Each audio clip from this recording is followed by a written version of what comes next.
សួរកញ្ញា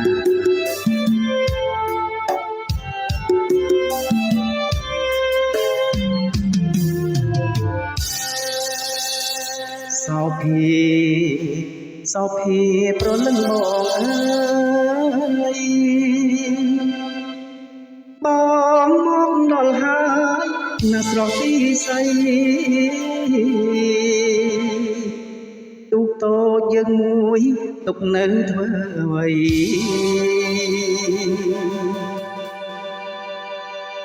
មកចំឡងប្តីឃ្លានបាយណាស់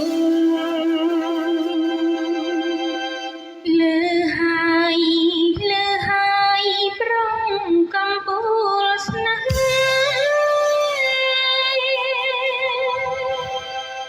អូកំពុងតែប្រញាប់រួតរាំតិចមកឯទឹកវាណាទឹកឆាប់ឡើងលឿនឡើងបងនឹកអូនណាស់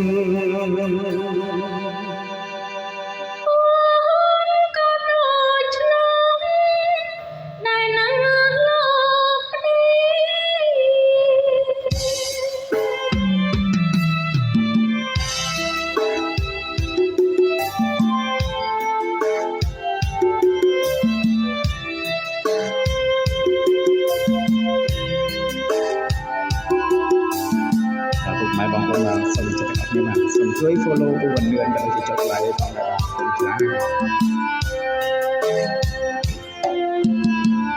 ពេលដែលបងបានចេញទៅធ្វើសឹកបានបាយខ្វះទឹកណា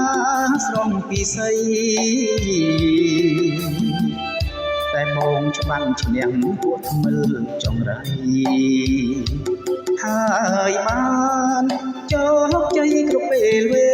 លាមកពីអង្ខំបាត់ស្រាំដល់ព្រេ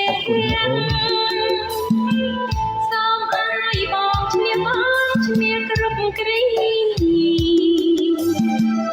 បើជាតិយើងឈ្នះនៅតែសាសនាគង់សនបងតាទី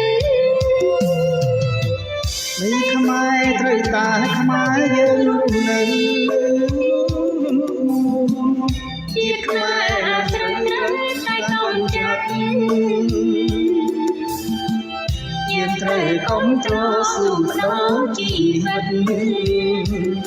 រាំងសាភារនឹងរដ្ឋខ្មែរ